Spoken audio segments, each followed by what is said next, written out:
It is Duke and Kentucky, and this building is really alive right now. The Blue Devils heading to their bench. The Wildcats on their bench. Mark Pope in his first year as head coach of Kentucky. Jon Scheyer in his third year as head coach of Duke.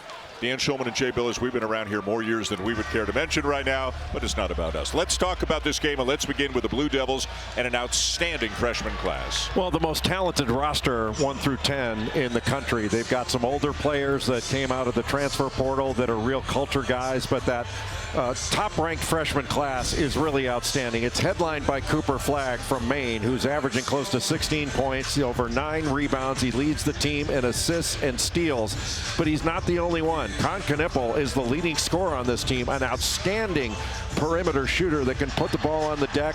Both Knippel and Flagg play with the maturity that is far beyond their years. They're more about making the right play than putting points on the board under their name. And Cooper Flagg, with his size, his skill level, his ability to play on both ends, he's the presumptive #1 pick in the NBA draft, and I think there's a lot of agreement out there about that. And Con Knippel out of Wisconsin played on an undefeated high school team last year, ranked in the top 30, but I think now he's looked upon by NBA scouts as a surefire lottery pick with the way he shoots it and as tough as he plays at both ends of the floor.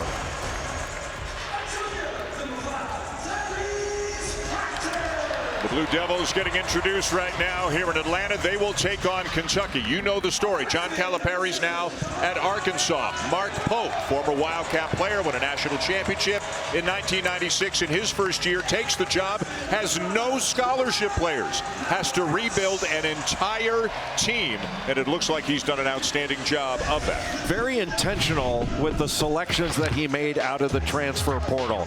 0 returning contributing players, 0. There was nothing on the roster when Mark Pope and his staff took over, but 9 incoming players. Look at the combined starts. They've got a ton of experience at different places. They just don't have experience together. But a couple players to keep an eye on. Kobe Brea, the transfer from Dayton. He led the nation in three-point shooting last year. Out of 201 attempts, he made 100. He shot 49.8%. And this year, he is 10 of 12 from three-point range. But in the first 2 games in the Mark Pope era, Kentucky shooting 40% from 3, making 12 threes a game. They shoot 30 of them per game. They play a 5-out offense, which means everybody's really out on the perimeter, so there's an open middle. There's a lot of great cutting, and they've got a center, Amari Williams, who transferred in from Drexel, a lefty who is an outstanding playmaking big, one of the best big man passers that we've seen in a long time. It's always fun when 2 programs of this magnitude get together, as the Wildcats now being introduced. Otega Owe, a transfer from Oklahoma. He's had a terrific start to his Kentucky career. There is Butler, the San Diego State guard. Really maybe the key piece. They got him, and a few days later they got a whole bunch of other guys and started putting that roster together. Andrew Carr, who comes by way of Wake Forest, a very efficient guy on the inside who can also shoot the 3 ball. There's Amari Williams, of whom Jay was just speaking. He is off to a terrific start as well. And last but not least, Jackson Robinson, the one player on this roster who has played for Mark Pope before, because Coach Pope brought him from BYU. Jon Scheyer, an ACC tournament championship in his first year, an Elite 8 spot last year. These are 2 very interesting guys who are coaching these 2 iconic programs. Well, Mark Pope, who started his career playing at the University of Washington before transferring to Kentucky and playing out his career for Rick Pitino, played on Pitino's 1996 national championship team. Really one of the great teams of all time with the talent they had across the board. He played a number of years in the NBA, but he brings a tremendous amount of positive energy into this program. I mean, he's a really positive thinker, very big into analytics. And offensively, there's some genius into what he does. And on the other side, Jon Scheyer, who won a national championship playing for Mike Krzyzewski at Duke in 2010, has done a fabulous job in his 3rd year. And Jess Sims is standing by with both coaches. 2 national national champion players coaching at their alma maters. It doesn't get much better than this, and it doesn't get much louder, as you can see. Coach Scheyer, what is so special, and how is it so special, this blue blood matchup between Kentucky and Duke? Well, look, a lot of respect for their program and what they've done, and for our program. Anytime we get a chance to play each other or compete against each other, it's going to be a special night. And Coach Pope, you never got a chance to play against Duke while you were at Kentucky. What excites you most about coaching tonight? Well, the history of this rivalry is pretty extraordinary. It's good for college basketball. You get two elite programs to go battle together. Great coaches, great players. Let's take care of it out here, man. This environment is fantastic. Let's do it. Thank you so much. Good luck, coaches. Let's go. Kentucky and Duke. Kentucky leads the all-time series 12-11, but Duke has won 9 of the last 11. A sonic blockbuster matchup here between Kentucky and Duke in the Champions Classic. Duke is 3-1 in 4 matchups against Kentucky. Kentucky in white, Duke wearing the black uniforms tonight. Joe Lindsay, Ron Groover, Courtney Green, the officials here in the nightcap, and we are underway. And Kentucky in the years under John Calipari had young teams, but Kentucky's youngest starter is older than Duke's oldest starter. Williams the handoff. Williams comes from Drexel. Owe from Oklahoma. Robinson, as we mentioned, from BYU. Now Carr defended by Flagg. The turnaround is short, and down with the rebound is Kaman Maluach. Maluach played on the South Sudan Olympic team, and he is long, a shot blocker, and everything around the basket. He dunks. And it'll go for Flagg as Duke strikes first. Opening play with a back screen to an empty backside, and Cooper Flagg puts it in. It is still Kentucky ball. Another look. See, Cooper Flagg gets the back pick from Con Knipple, and then Knipple was going to get a screen from Maluach. They didn't need it because the lob was wide open for Cooper Flagg. Is that just communication on the defensive end? Yes, on the back pick. Again, the look at the Kentucky starting 5. A lot of experience, but until this year, none of them played together. None of them knew each other, but they appear to have come together very quickly. 2 big wins for Kentucky over Wright State and Bucknell. They reached or exceeded 100 points in each. Up and in, Tyrese Proctor makes it 4-0. And Duke's pressure making it difficult for Kentucky to run their cuts, but getting the ball down court quickly and beating Duke's defense to the other end is always going to be the recipe to fight that pressure. Of course, Jon Scheyer played at Duke, won a national championship at Duke. He did not play in this event. He graduated in 2010. This event began in 2011, but he's been an assistant coach in this event, obviously now a head coach in this event as well. But he is off to a terrific start, just now entering his 3rd year as the head coach, as Owe knocks it down. A junior, a transfer from Oklahoma, made 37 starts in his 2 years with the Sooners, and he led UK with 21 points in their win over Wright State. Owe is a really good defender, averages 2.5 steals. That leads Kentucky. And he's going to be guarding Con Knipple in this game, and he's really got to take away Knipple from the 3-point line, make him into a driver. Both teams deep. Kentucky, it seems almost a certainty you'll see 10 guys tonight.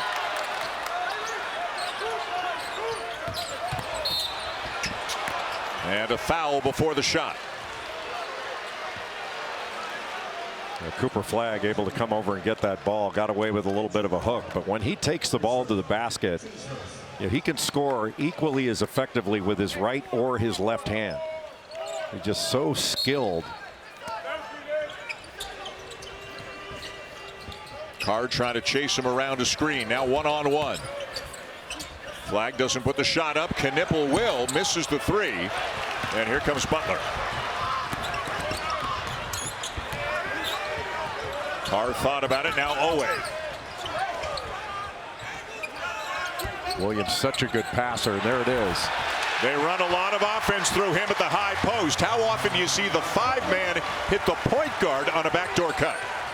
You really have to put pressure on him if you can. He's averaging over 4 turnovers, but he is an excellent passer. Maluach on the offensive glass. Malawatch, the leading rebounder for Duke, averaging over 10 a game, and 4 of them on the offensive end. The 7'2" freshman just loaded with potential. Carr, yes! Just a simple little pick and pop. Step up ball screen, and then Carr just pops out to the three-point line for the open three. That is tough to guard. Carr, a double-figure score last year with Wake and early on this year with Kentucky as well. Here comes Jackson Robinson. Robinson, another outstanding shooter, the 6th man and leading scorer for BYU last year. Williams over Malawatch. Boy, that's a tough matchup to get any shot up and over Malawatch. Now flag baseline. And deflected out of bounds, still belongs to Duke. No pressure on Amari Williams right here. He's just able to throw that little bounce pass on the great back cut by Lamont Butler. And then here's a little step up screen. Cooper Flagg stays with the ball, and then he's got to recover back out to Carr, who popped out to the three-point line. Really well run by Kentucky. Knipple is fouled by Owe, but it's on the floor. No shooting foul. Boy, Knipple, as soon as he catches it, he's right in his shooting motion. He gets that shot off so quickly, and he's got deep range. Here's the first sub for Kentucky. Brandon Garrison, a transfer from Oklahoma State, is into the game for Amari Williams. And again, Mark Pope can go 10 deep. That's what he has done in each of the first 2 games. If this is a tighter game than the first 2, we'll see if the rotation goes that deep. Yeah, Duke can go 10 deep as well. Yep. Proctor from the foul line knocks down a tough shot to put the Blue Devils back on top. He's had a really confident start to this season. He's off the ball now, playing as an off guard, because he's at his best when he's catching and shooting. Shooting 50% from 3 to start this season. Caleb Foster is the primary point guard right now. If you're wondering about Jeremy Roach, he is now with the Baylor Bears. Owe knocks it down, and it is a 3. Well, Owe was not a three-point shooter at Oklahoma. He's more of a downhill driver. But he's knocking threes down at Kentucky early in his career. Duke, like Kentucky, 2-0 on the season. Wins over Maine and Army, so both teams really stepping up in competition here. And Proctor's got another one. Boy, what a great shot fake to let the defender fly by, a little sidestep. And when he's allowed to catch and shoot, he is really dangerous. You have got to make him bounce it. This is deflected, so no over and back, but Foster steals it. And then a foul. All of that created by the defensive play of Caleb Foster. First to the floor. Not only did he knock it away, but Butler was bending over at the waist, and Foster was down on the floor. Otega Owe coming off the screen. You go underneath, and the driver becomes the shooter. And then Proctor with the shot fake. The defender flies by. Bottoms.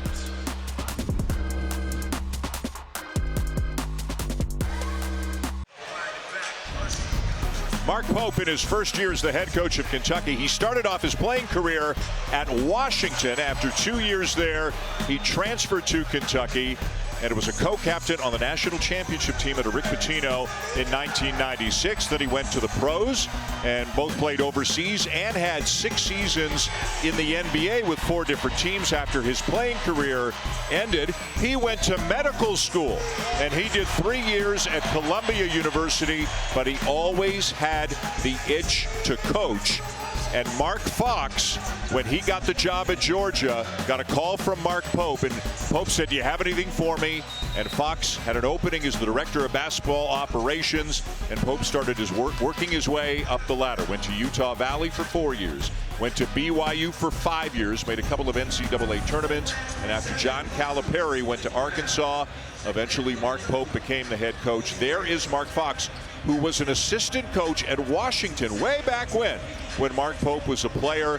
Fox gave Pope his first chance, and when Pope got this job, he called up Mark Fox and said, "You want to come be an assistant on my team?" And I asked Fox about it. He said, I was there in Lexington that night. You don't say no to a blue blood. Well, Mark Fox did a great job at Nevada. He was the head coach at Nevada, coached Nick Fazekas back in the day, then became the head coach at Georgia after that. Corner 3 for Andrew Carter. Fox was telling me that Andrew Carr is going to do really well in this system. He was so efficient in his time at Wake Forest under Steve Forbes. Cooper Flagg with the pull-up. He's got a lot to his game. Really good handler and really effective on the defensive end. And can be the best player on the floor without being the highest scorer in the game. And that last foul goes against Malik Brown, who transferred in from Syracuse, where he led the ACC in steals last season. But Flagg just gets a little bit of space, has the opportunity to cross over and just get into that rhythm pull-up. It's hard to believe he's only 17 years old. When he was playing for the USA Select team against the Olympic team, I mean, he really impressed the NBA players. They were all talking about the talent that he has and how good he's going to be. He was the only player on that team who is not currently in the NBA. Kerr Kriisa, 3 years at Arizona, last year at West Virginia, knocks down a three. One thing Kerr Kriisa is not is afraid. No. And it's turned back over to the Cats. Kriisa will shoot the ball from anywhere. Just came off a 12-assist game against Bucknell against only 2 turnovers. He's got a 6-to-1 assist-to-turnover ratio in this young season. Yeah, had a great game against the Bison, last game out for the Wildcats. And he's bodying up with Sion James right now, a transfer from Tulane. You talk about a big physical point guard, and that is Sion James.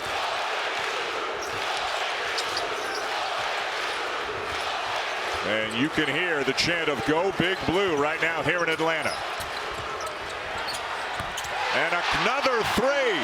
This one for Ansley Almanor, a transfer from Fairleigh Dickinson, and Kentucky Jay, a perfect 5 of 5 from beyond the arc. They're spreading the floor, getting a piece of the paint, and then playing out of it.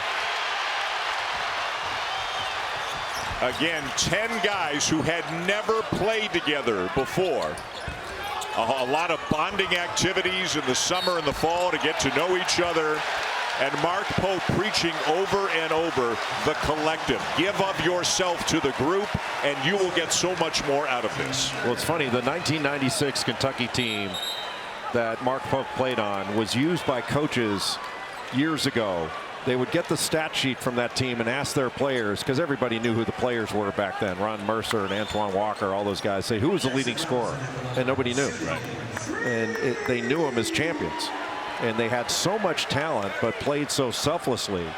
And I think that's the kind of culture that Mark Pope is trying to build with this team at Kentucky. So one thing he did was he asked each player in one of their, their bonding events, what are you going to give to the team? And what did Jackson Robinson tell the group? He said he was going to be the master, the great translator. I can translate Coach Pope to the rest of you. When you don't understand what he's telling you, I can help out there. He's the one guy who came with Mark Pope from BYU, although Colin Chandler was going as a freshman and then switched to Kentucky. But he's the one guy who had actually played for Mark Pope at BYU. So he told the rest of the guys, I got this. I'll explain to you what he means. And Jackson Robinson is selfless. I mean, he was the leading scorer for BYU last year as a 6th man. He came off the bench, never complained about it. But both he and Kobe Brea can really shoot it and stretch the defense. Kobe Brea transferred in from Dayton, where he was twice the Atlantic 10 6th man of the year. And last year led the NCAA in 3-point percentage. Shot basically 50% from 3, 49.8, and I'm a round-up guy. That's what everybody says about you. And he made 100. So Flagg at the line from Newport, Maine. I'm sure a lot of people who are watching this game have read a lot about him, but may not have seen him yet. He is described as tremendously competitive, can impact winning on a number of different levels. And you look at some of the numbers that he has and will put up. He can be like a 17-point, 8 rebound, 4 assists, 2 steal, 2 block kind of guy. He's gonna put numbers up in a lot of different categories. He plays a complete game. Now Duke putting on some full court pressure. Brea, a guy who everybody wanted in the portal because of his shooting ability. Well, I can't imagine an NBA team's not going to want him the way he shoots it. Here's Chandler. Duke really trying to pressure the ball, push Kentucky a little further out on the floor. That's going to open up some back cuts. Deep one is wide left for Brea. And the Duke fans are getting on him, but he was 10 for 12 from 3 before that shot. So you really got to respect him. He is one of the great shooters in the country. Yeah, he's still shooting over 70% from 3 with that miss. Flag driving on Brea, and that's going to go. Got the switch and went against the smaller Brea, took him down low. Flag already with 8. Duke back within 2.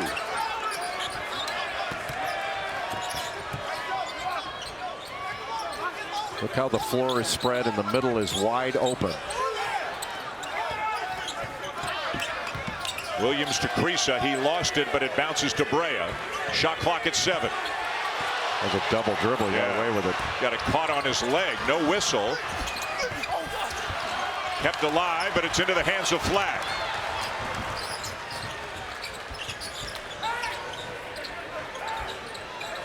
It's Mason Gillis, number 18 for Duke, the Purdue transfer, and Brea strips Flag of the ball. What great use of that left hand by Kobe Brea to get a piece of the ball and knock it away, because he was getting bullied by Cooper Flag and wouldn't allow it. Chandler the extra pass. Almanor wide open. And Foster down with a rebound in traffic.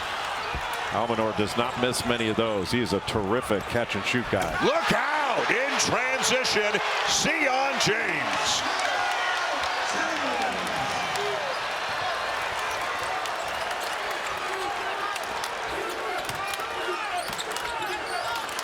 It is tied at 19. Williams steps in, and that will go. Got a bit of a fortunate bounce there to put Kentucky back on top. A little push shot. He is not a shooter, but he is great. That's good. Wow. And a block is called on Kerr Krisa.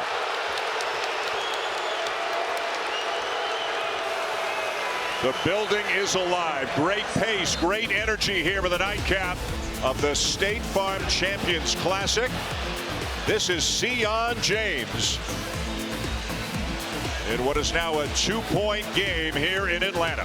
ESPN's exclusive presentation of college basketball is brought to you by State Farm.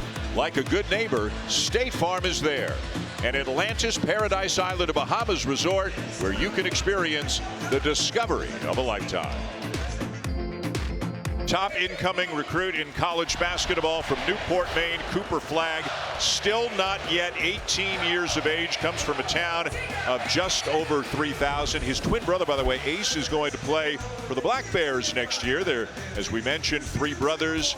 Ace is 1 minute older than Cooper, who reclassified, spent the last 2 years at Montverde, won a high school national championship last year, an undefeated season. And projected, I don't know if he's projected to wear that suit, but he's projected to be shaking Adam Silver's hand as the #1 overall pick next year. Well, the best export from Maine since lobster.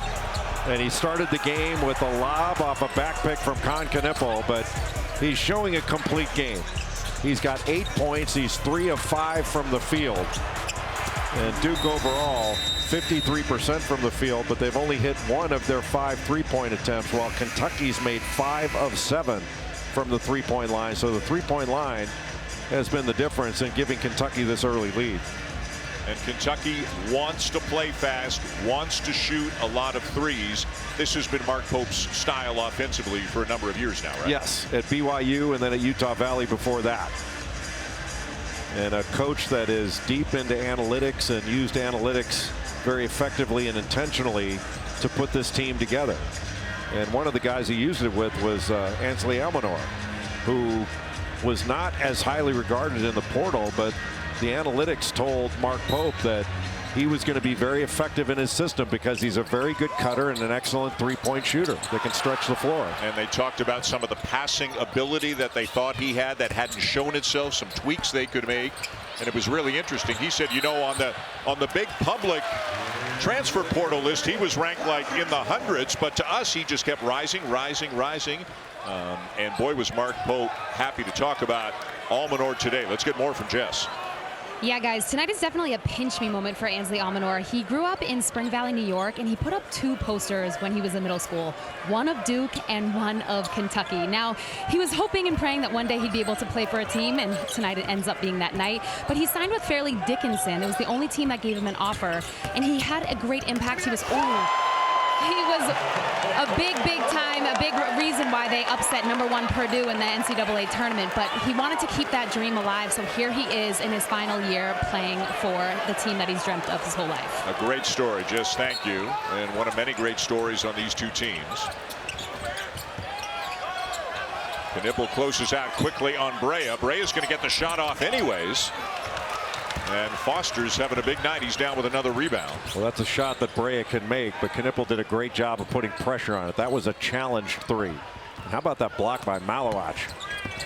The first of many, no doubt. And how about the night for Foster? His first points. He's already got 4 assists in this game. As Jay mentioned, he's now the primary point guard.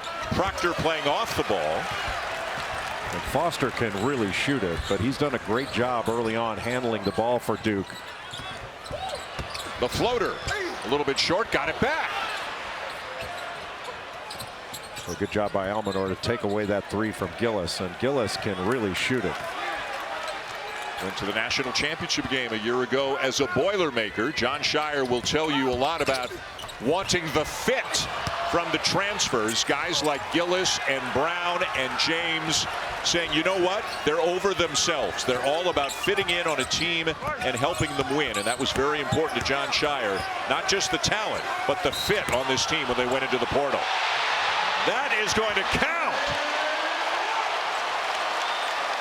Little old school basketball, low post, banging against each other. And Amari Williams, the lefty, a 7-foot grad from Nottingham, England. That's how you get yourself called the Sheriff of Nottingham. Block shots and make those. And Mark Pope loving it.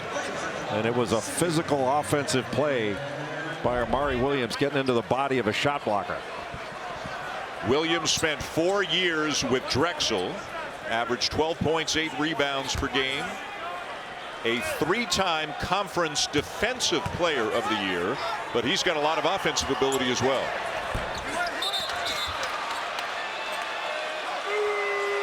And did we have a lane violation? We did. I thought Owe was in first, but doesn't appear that he was.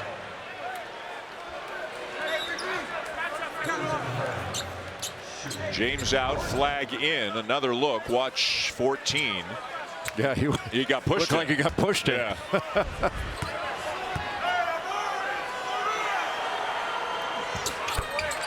And it winds up in a point for Kentucky as the lead is now 3. Right, Lamont Butler is an excellent defender at San Diego State. And he was all defensive team 3 times in the Mountain West. He can put great pressure on the ball, get steals.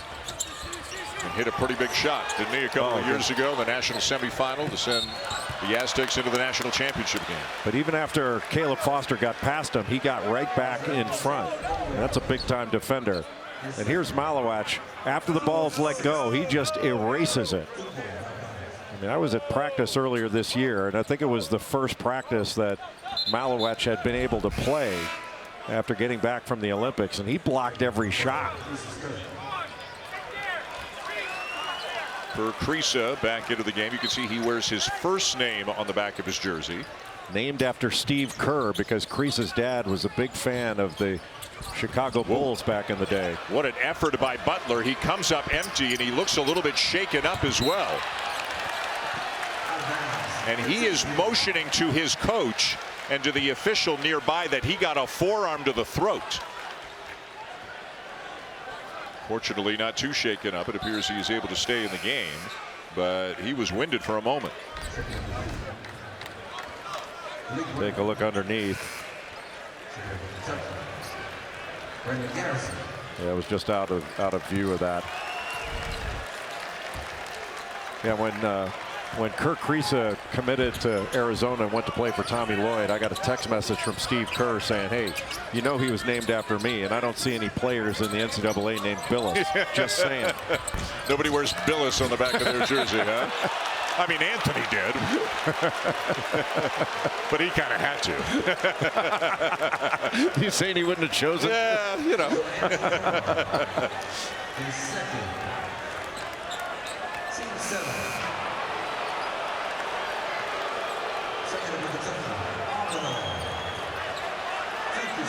And that foul is on Carr in his second. So Ansley Almanor is back into the game. And Con Knipple is at the line right now. Duke is in the bonus.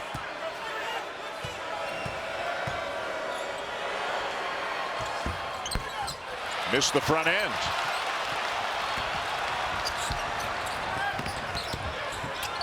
Kentucky basically playing with 2 point guards with Kriisa and Butler on the floor. Kriisa finds Butler. Whoa, Butler slips and is called for the travel.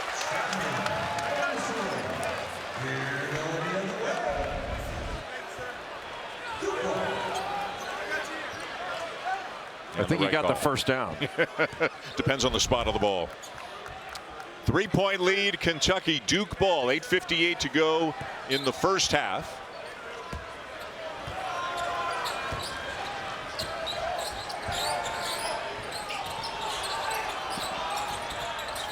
Knipple into Flag.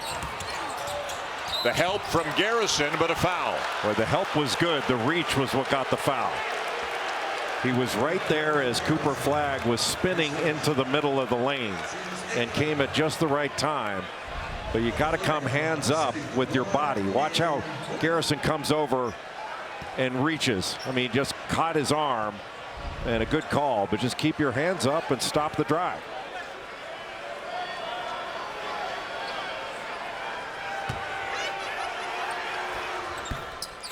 And knocks down the first.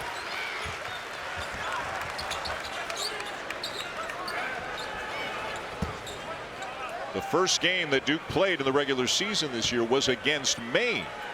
And of course, Flag is from Maine, and his twin brother is going to Maine next year. The Blue Devils prevailed 96-62, and Flag had 18 points, 7 rebounds, and 5 assists in that game.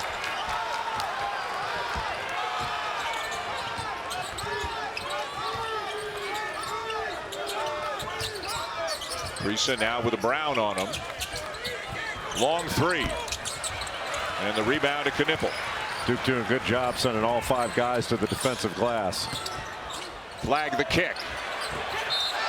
Oh, and Butler is called for a foul on a 3-point attempt. He was flying by, and instead of just getting a hand up, he actually tried to block that shot.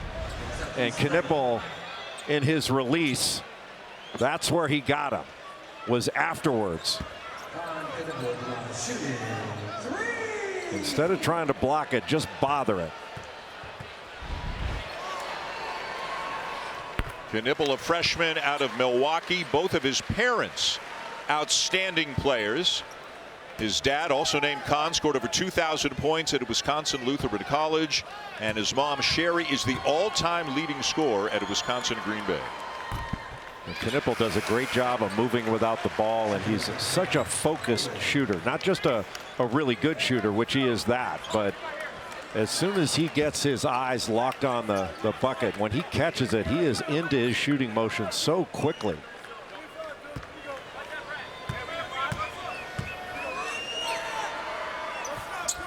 And he made them all. Duke by 2. Butler has gone to the bench. Robinson has returned.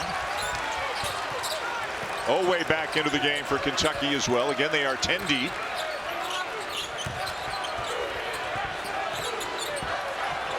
Good defense. Robinson can't turn the corner. Knocked away by Brown. Malik Brown, a special defensive player. Well, he led the ACC in steals last year, coming off a game where he had 7 rebounds and 2 blocks against Army.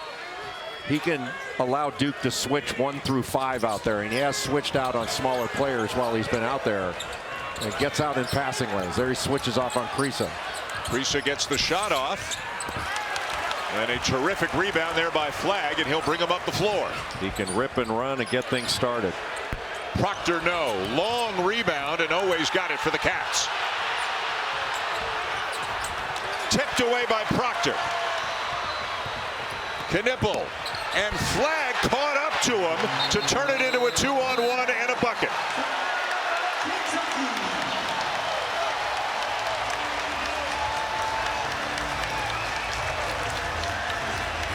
Well, Duke's defense has been solid. Mark Pope and Ortega-Owe got fouled in the backcourt. You got to call that.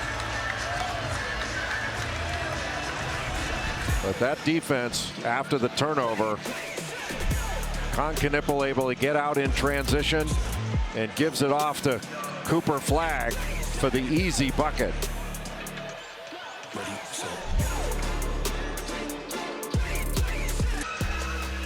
In our earlier game tonight, a Sonic blockbuster, Hunter Dickinson had a huge night for Kansas. 28-12, his 50th career double-double, his 19th since he has come to Kansas.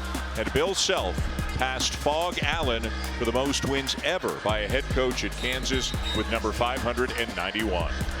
Not the prettiest game that Kansas has ever won, but they made the plays necessary, especially in the second half defensively, to win that game.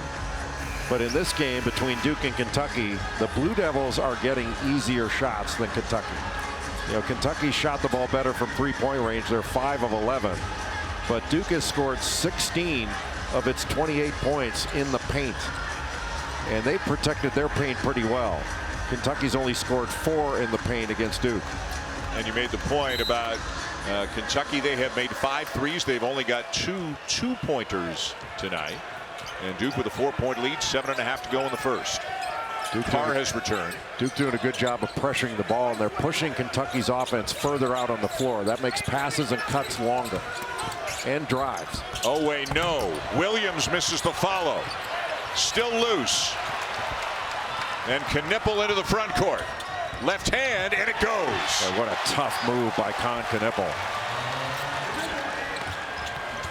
You know, one thing that Duke has, too, is very good positional size. They don't have anybody under 6'5" on the court at any point. Everybody who's in their rotation is at least 6'5". Knippel. And the rebound to Williams. They've got positional size and also versatility. They've got a number of guys that can handle and pass. And right now, the only guy on the court that you wouldn't say is a three-point shooter is Malik Brown. But Knippel eyes up, and it gets right into the chest of the defender. Jackson Robinson uses that left hand to go off the glass. He's got a lot of game. Good offensive rebounder, a gritty defender. That's the second foul on Cooper Flagg, so he sits. Mason Gillis back in, and now here comes Sion James for Foster. And this is where the depth for Duke can wear you down. Number of outstanding athletes coming off the bench, led by Sion James, who could play linebacker for just about any NFL team. You have 3 transfers in the game right now. James from Tulane, Gillis from Purdue, and Malik Brown from Syracuse.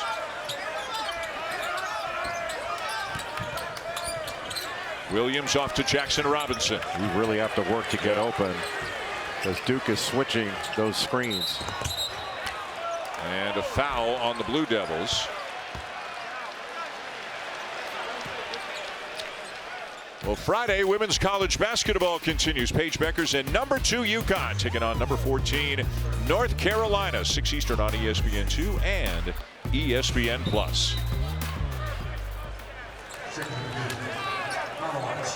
And Gina Auriemma can possibly tie Tara Vanderveer with a win in that game at 1,216.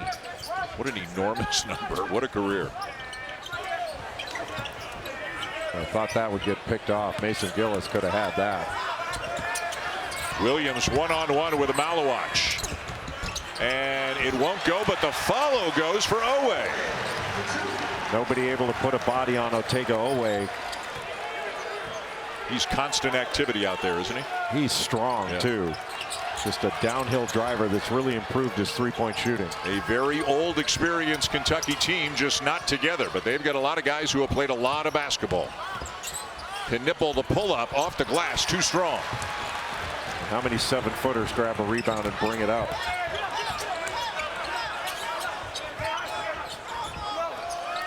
5 out. Everybody gets a touch beyond the arc. And that is an offensive foul on Jackson Robinson. Just use that off arm to try to discard Proctor and picked up the offensive foul.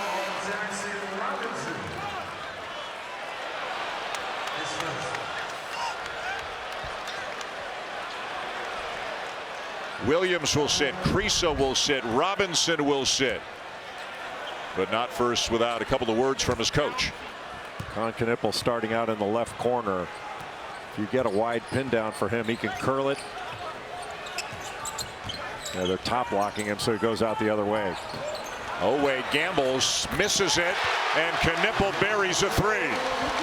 They were playing that wide pin down. They call it top lock. They were playing on top of him so he couldn't come out toward the ball. So he just went to the other side and wound up getting the open 3. Really a great adjustment by Con Knippel.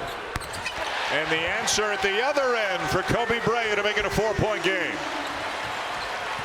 Well, you tell your players, hey, stay with him, make him put it on the deck, but still he can knock those shots down. What a great shooter Kobe Bryant is. And a big guy, too. He's 6'7". Knippel misses this 3, and back come the Cats. Butler into the paint, tough turnaround, and rebound Gillis. Good box outs to keep Garrison off the offensive glass. Malawach got it, gives it right back to Proctor. Proctor now a junior, step back 3, count it. They got the switch. Garrison was able to stop his forward progress toward the bucket, but he just stepped back to the 3-point line. Duke is on fire right now. Proctor into double figures with 10. Again, playing more off the ball this year. John Shire says one of the best things about him, he can knock down shots, and he is certainly showing that in the first half of this game tonight.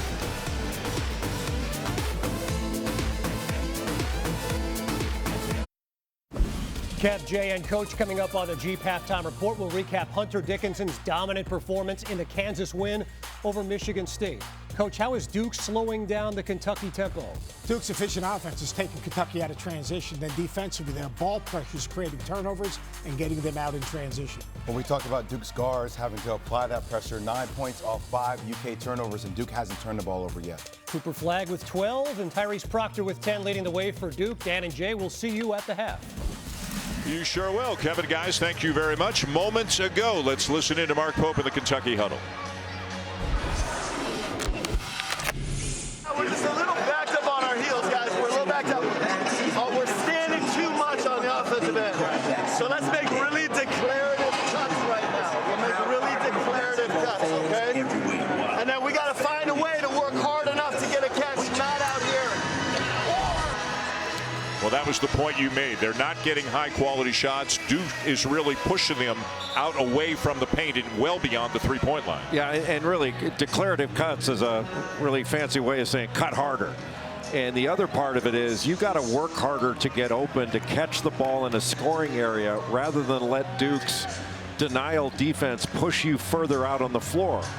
Because I think, as we were talking about earlier, that makes every drive one dribble further. Passes are longer, and it's more difficult to get a shot from that distance. Butler at the point for the Wildcats. Now Brea. Back to Butler.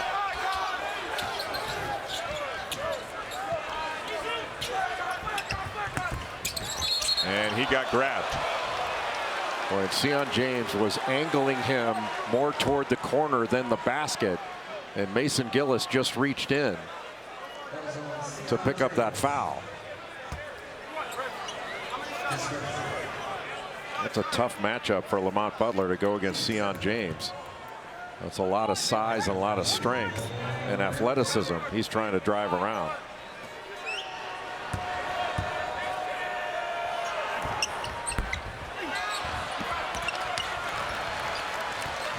Seven-point game, less than 4 minutes to go in the first half. Kentucky has not forced a single turnover from Duke in this first half. And it's not like Kentucky's been turning the ball over like crazy, but Duke's got 9 points off turnovers, 0 for Kentucky. The second left-handed layup of the night for Con Knippel, and the biggest lead of the game for the Blue Devils. Just too easy to get a layup. There's too many points in the paint that Kentucky's giving up to Duke. They've now got 20 points in the paint. Butler buries a three. And the three-point line keeping Kentucky within striking distance. That's been the difference. Duke is getting easy twos, and Kentucky's making threes. Proctor's had a terrific first half.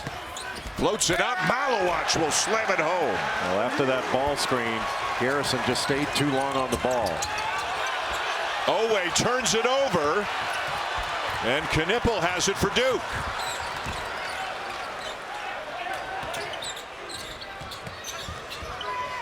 Proctor driving on Brea, pulls up off the front of the rim. Malowacz there to lay it back in. Well, Andrew Carr was right there. Malowacz just went right over the top of him. I mean, he's got a 9'5" standing reach. He can basically dunk on his tiptoes. He is all of 7'2".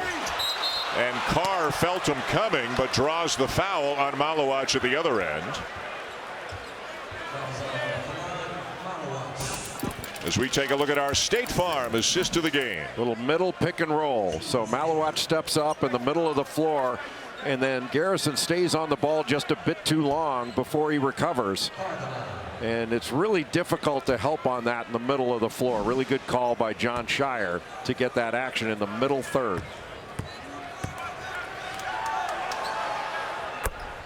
Carr at the line for Kentucky, averaged 13.5 points per game, started every game for Wake Forest last season. Can shoot the threes as well. 2 years at Delaware, then 2 years at Wake, and now playing his final season in Lexington. He can post at times, has a good jump hook, does a really good job with vertical contests around the basket on the defensive end. And of course, having played at Wake for a couple of years, he's familiar with the Blue Devils, and the Duke coaching staff familiar with him.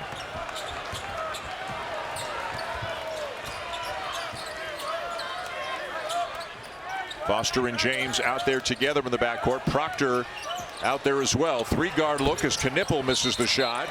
And Malik Brown is going to get called for holding Amari Williams. Well, Duke deciding to go to Con Knippel with a little wide stagger. He was in the left corner and came off that stagger ready to fire. But a little too much physicality on the arms of Williams by Malik Brown. Now Williams is going to go to the line.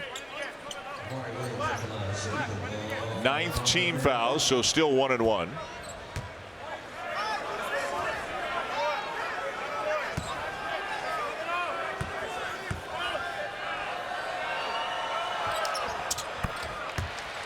ESPN's exclusive presentation of college basketball is brought to you by the all-new Sonic Queso Smashers. Live free, eat Sonic.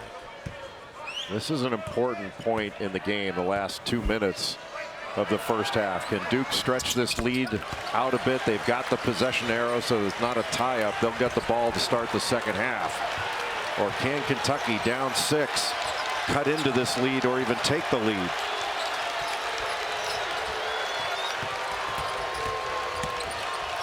Foster spins and hits. Good patience in the paint.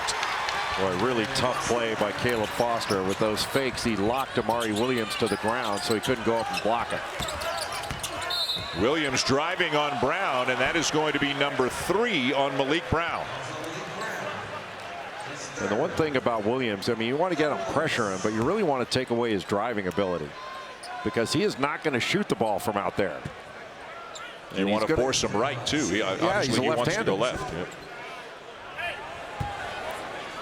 10th team foul, so now 2 shots here on this trip for Williams. Get out!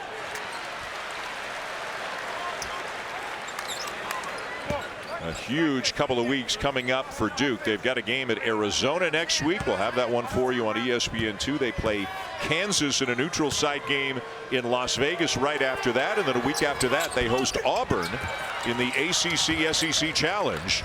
Some big-time games coming up for the Blue Devils. Yeah, not shying away from heavyweight fights, but this team can handle it. They're an older group off the bench, but their younger guys are built different than most young players. Foster called for the offensive foul. Krisa taking the charge.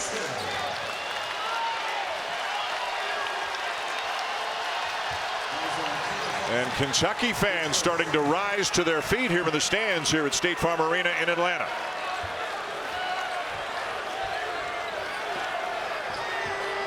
This is a very good shooting lineup that Kentucky has on the floor right now with Brea, Robinson, and Krisa. Krisa a little strong in the rebound to Brown, who is still in there playing with 3 fouls right now. Malawacz on the bench with 2, and Flagg has been on the bench for a number of minutes with 2 fouls as well. There's that wide pin down for Knippel, and he gets the step up. The pull-up, not just a catch-and-shoot guy. Heck no, he's got a lot of game, and Duke is going to him right now. He was named ACC Rookie of the Week, as good as Cooper Flagg is, and as well as he's played. Knippel was ACC Rookie of the Week in Week 1 of the season. What do you get for Rookie of the Week? I don't know. Maybe a plate? Did they have that award when you were playing? No. Otherwise, they did Rookie of the Year. Yeah. Carr out and Almanor back in, and now Duke fans trying to challenge the noise of Kentucky fans. This is one of the best things about this great event, is seeing the dueling fan bases. Whoa. It's a lot of steps. Down to Proctor. And a good decision to pull it back out.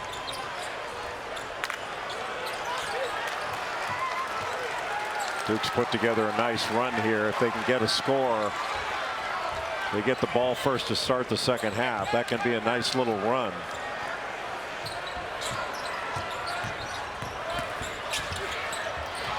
Turn it over. And there is time here. Williams throws it away. Boy, he had Kobe Brea on the right as well.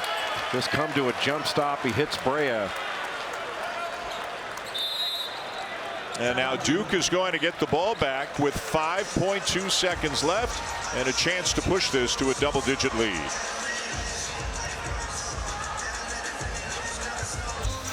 More basketball coming your way Thursday night, 9 Eastern on ESPN2. It'll be Grand Canyon and Arizona State in an interesting matchup. Again, we talked about it in the first game. Bobby Hurley's team, they gave Mark Few's Gonzaga Bulldogs all they could handle. Arizona State was absolutely blitzed by Duke in an exhibition game, 103-47, but then they played Gonzaga even for about 37 minutes the other day before losing by 8.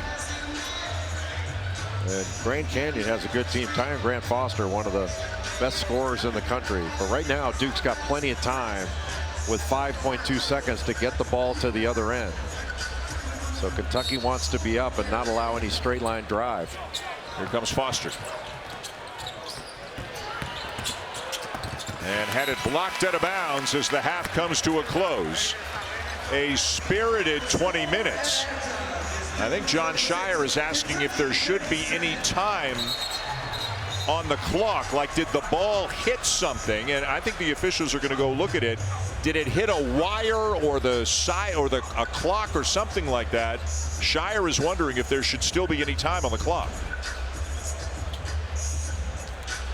And there, so maybe 2.1 enough for a controlled tip. Yeah. Previous play is under review. See if there's any time left on the clock. Thank you, Joe Lindsay.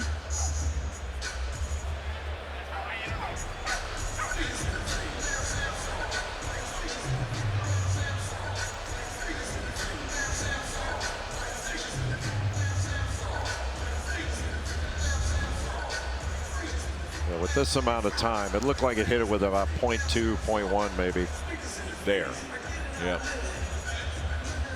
0.2. So that's enough for a controlled tip. So Duke could run a circle lob play. I mean, and maybe pick up a foul, but you'd have to have a controlled tip or lob dunk. It does not look like Malawacz is going to be on the floor. After review, the half is over. After review, the half is over. Now the explanation being given to John Shire, but the ruling is the half is over. So halfway through in a fun game, it is Duke 46 and Kentucky 37 in the nightcap of this State Farm Champions Classic. Jess Sims is with John Shire. Coach, you only had one turnover in the entire first half. How do you like how the team's taking care of the ball? I love it. I mean, it's hard to do better. We could have had 0, but look, they push it so hard at you, and they're so good in transition offense. Taking care of the ball is a huge thing against these guys. And you're leading 28-6 with points in the paint. How do you build on that in a second? Well, it's been a big point of emphasis for us. You know, I think our guys are doing a great job fighting for the rim, attacking downhill, trying to keep them on their heels as much as possible, and then just make the right reads and make the right plays from there. Thank you so much, Coach. 20 more minutes to come. 9-point lead for Duke. Time now for the Jeep halftime report. Back to the studio with Kevin J. Will and Coach. Welcome back to the State Farm Champions Classic. The Duke Blue Devils, being led by 2 of their freshmen, Cooper Flagg and Con Knipple, have combined to score more than half of the points that the Blue Devils scored in the first half. Kentucky was in this game and leading this game early on the strength of hitting its first 5 3-pointers, but they cooled off big time after that, making just 2 of their last 11 in the first half here in this sonic blockbuster between 2 blue bloods, the Duke Blue Devils and the Kentucky Wildcats. Hi, everybody, and welcome back. Dan Schulman and Jay Billis, and Duke leading Kentucky 46-37. Only turned it over once, made it very hard on Kentucky offensively as we take a look now at our Win and Watch presented by Principal. Well, the most impressive thing has really been Duke's defense, pushing Kentucky further on the floor, but their best players have been their freshmen. Cooper Flagg getting a switch and going against Kobe Bryant, taking him down into the low post and getting it off the glass. Duke had 28 points in the paint. Con Knipple here getting top locked, so he can't come off the left side, so comes off the right. And Otega Owe has to go over the top of that screen. He just bumps back and knocks down the 3. Both Flagg and Knipple have 12 points in the first half. Cooper Flagg only playing just under 12 minutes because of those 2 fouls. But Con Knipple got his points in a variety of different ways. But the paint and points off turnovers have really been the difference. Duke 11-0 in points off turnovers. Kentucky had 7, Duke had 1. And that 28-6 advantage in the paint has been a huge difference in this game. And it's not like they're throwing the ball into the post. Their ball handlers are driving into the paint, right? Getting downhill, as the kids say. It used to be going to the basket. Now it's getting downhill. Yes, it is. Ready for the second half of our Sonic Blockbuster in front of a packed house here at State Farm Arena in Atlanta. The 14th annual State Farm Champions Classic. It began in New York City in 2011. This is the second time it has been here in Atlanta. It was in the Georgia Dome in 2012. It is at State Farm Arena, appropriately lit up here this year in Atlanta. And we'll have some details about the future of this event coming up later on this half. There is no more Georgia Dome now, is there? No. I played in the old Omni. Cooper Flagg, who missed several minutes with foul trouble after he picked up his second. He sat for the last 6-7 minutes. And we have an injured player on the floor. Kaman Malawach has yet to get up. Malawach and Andrew Carr were both going after that ball.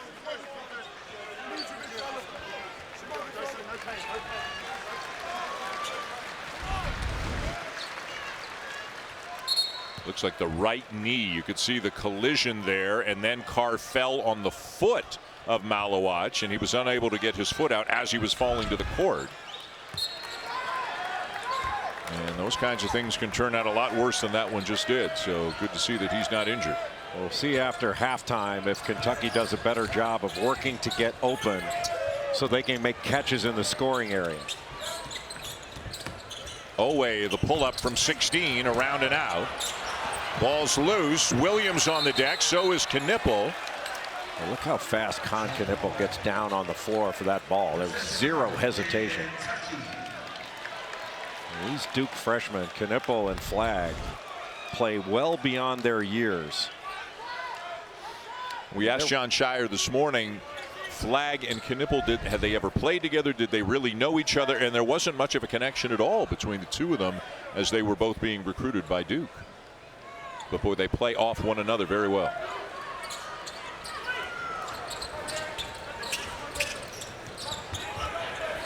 Inbounded to Robinson. Look at the rebound by Williams. Great kick out. Away from the wing for three. Boy, that is the best time to shoot a three after an offensive rebound. And Williams didn't have the immediate stick back, but had the presence of mind to look out to the perimeter for a step-in three. And a great pass by Lamont Butler to get it to Owe.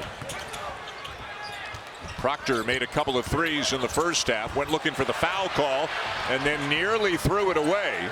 Tipped into the backcourt. Foster has it with 7 to shoot. Taken away by Robinson. Carr. Williams can't get the shot off, at least the first time. Now he will. Well, you know he was going middle to try to get back to that left hand. And Kentucky fans on their feet. The first 5 points of the second half belong to the Wildcats. Lamont Butler, he is really good at getting steals and trying to size up the dribble. Flag no. Malowacz the offensive rebound. Flag is wide open on the wing. And out of bounds to Kentucky.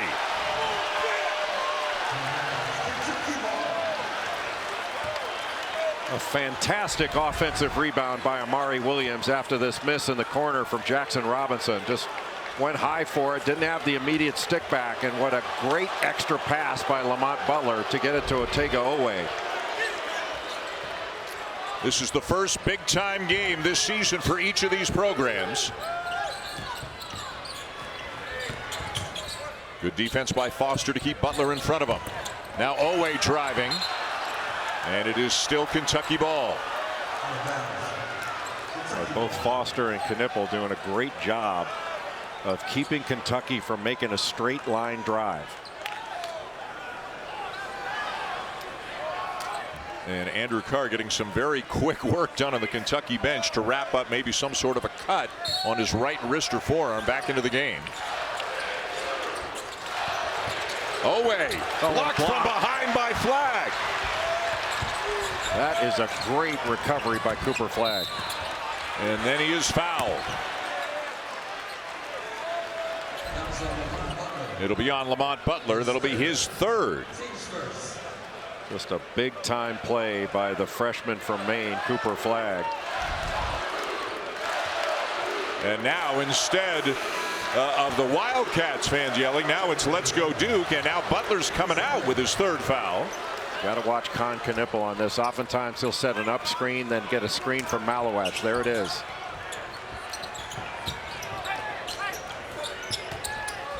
Kirk Kriisa has taken the place of Butler for Kentucky.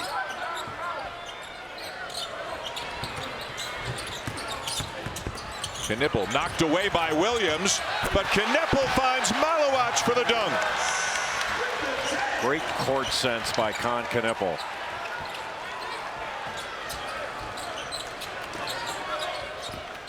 The top-ranked freshman class in the nation belongs to Duke. And between Flag, Knippel, and Malowacz, you are seeing a lot of that on display here tonight.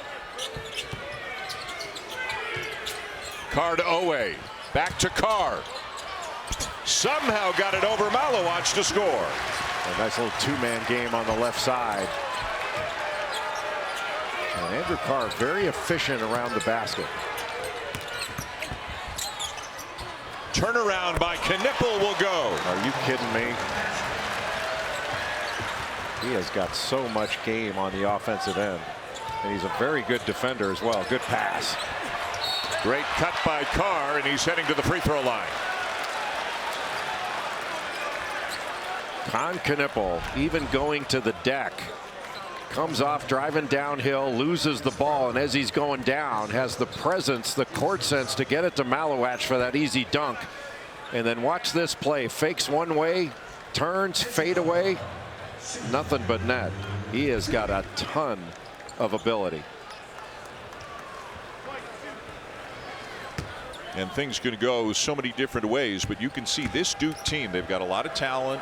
A lot of versatility, as you said, but it's really all built around, it feels, Cooper Flagg and Con Knippel. Yes, they're very, very skilled, and we've talked about it. The maturity they have for their age is really remarkable, and that's why Jon Scheyer can play this kind of schedule without concern, because these guys can handle it, and not a lot of freshmen can. It was one of the things he said to us at shoot around this morning. He said, I don't know what's going to happen tonight. He said, but they're not going to be, you know, in awe of the moment or the opponent or anything like that. He said this is a very tough group of players, both the freshmen and then the upperclassmen transfers that came in as well. And there's a foul on Knippel, and he's upset with himself that he committed the foul. It's number 2. And even with Duke getting so much in the paint, you know, Kentucky's only 2 possessions down. I mean, you get a stop and a score, and this is a 1-possession game, and anything can happen. Big differences beyond the arc. Duke is only 3 for 15 from three-point range. Kentucky is 8 for 18.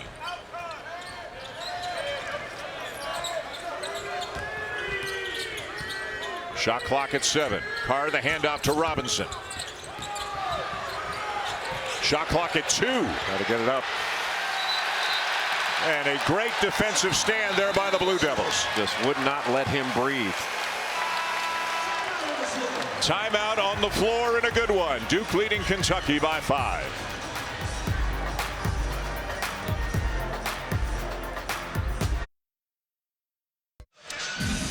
ESPN's exclusive presentation of college basketball is brought to you by the all-new Sonic Queso Smashers. Live free, eat Sonic. So what do you do when you put a roster together basically from scratch and nobody knows anybody? You do everything you can think of as a group. Whether you're good at it or not, you just get out as a group and you have some fun and you get to know each other. You throw the football around a little bit, and this is how a group of individuals becomes a team. Let's go to Jess. Yeah, guys, Shirer's not super happy with how they started this second half. He said that Kentucky came out ready, they were more physical, and they were the team who hit first. Point blank period, we got to get stops, we got to get every loose ball, and we've got to be us. Jess, thank you. 5-point game. Big test here early in the season for each of these teams. Duke 50 and Kentucky 45. Again, Kentucky leads the all-time series 12-11, but the Blue Devils have won 9 of the last 11 and are 3-1 all-time in the Champions Classic against Kentucky.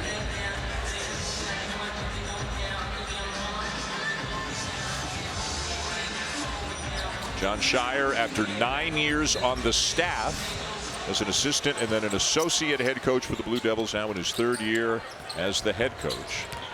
Not an easy thing to take over for a coach as successful as Mike Krzyzewski, but boy, it looks like Jon Scheyer was made to do this, Jay. He's done a great job in his 3rd year. Made the NCAA tournament. His first 2 years went to the Elite 8 last year before getting beat by NC State in that just remarkable run the Wolfpack had. The DJ Burns experience. We saw it at the ACC tournament, and it continued all the way to the Final Four. Still one of the most remarkable things I've ever seen in my years in the game. Winning 5 games in 5 days at the ACC tournament.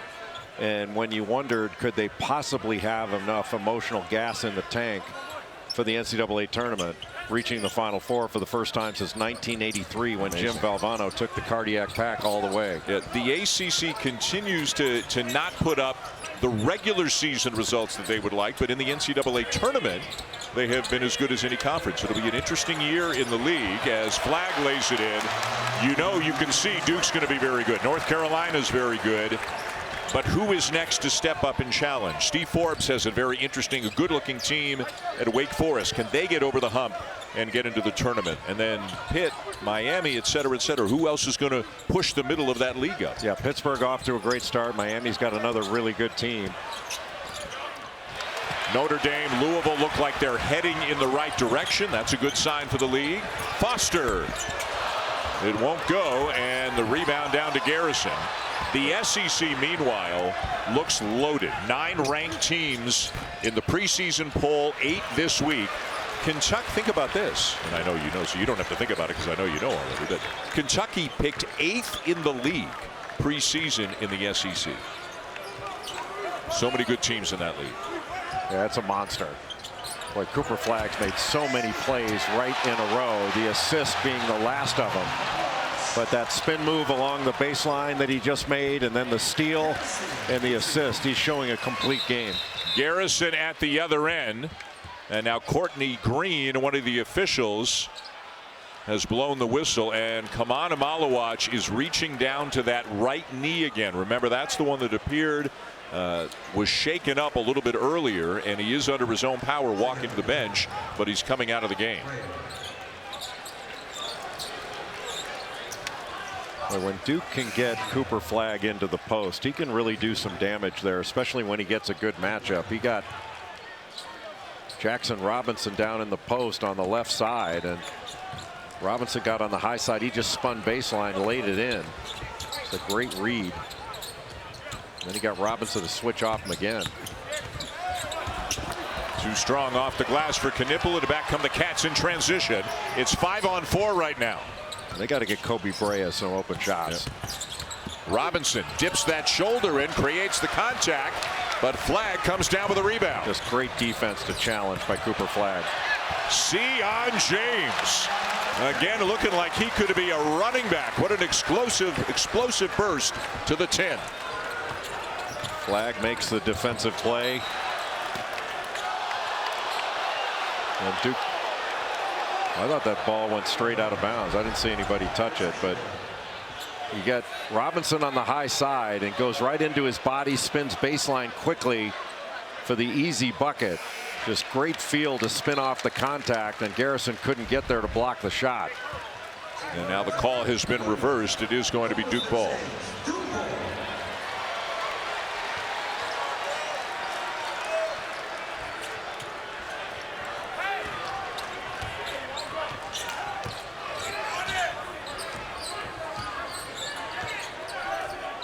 James at the point right now for the Blue Devils. Foster on the bench. Proctor down in the corner. He's knocked down a couple of threes. Flagg has had a big game and draws the foul. Just got a screen from Con Knipple. Basically a guard-to-guard screen. That meant that Kobe Brea had to switch off onto Cooper Flagg. So he's calling for the screen just so he could get the switch. Got the switch. Brea is smaller. He just bullied him to the basket and wound up getting the foul and almost completed the play with his left hand. Just lost the ball going up. I don't know if you can pinpoint this, but how long ago do you remember first hearing about Cooper Flagg? How old was he? When did you first see him? What did you know about him a couple of years back? When he was a junior in high school. And you heard how good he was, but you know, it's not like Maine is producing a ton of players over the years. So it was kind of a wait and see thing. But once you saw him play, you're like, this guy's different. And it's really the competitiveness he shows out there. And you know, keep using the word maturity, but maturity sometimes you connote with age, but it's really the way he plays. He plays way beyond his years. Made his first 4 free throws tonight, just missed a pair there.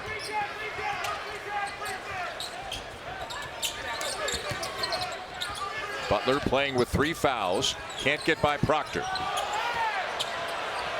And an injured Blue Devil. That 3 will count for Brea, and Sion James is down and in significant pain. Well, he got picked off on that screen. Brea came off, curled it, and got right into that 3-point shot. And it was certainly helpful that James got picked off, but I mean, he can't, somebody's got to tend to him. He can't use that right arm at all right now. And in a lot of pain as he makes his way back down the court. He hasn't come out of the game yet. Now John Shire's making the move. Foster's going to come back in, and they'll have a look at James on the bench. Now watch Amari Williams, 22, just leans into that screen, caught him right in the shoulder. That freed up Brea when James went to the deck. Just a hard screen. So 2 Blue Devils have gotten some medical attention on the bench. Malawach, it looks like his right knee, and now James his right shoulder.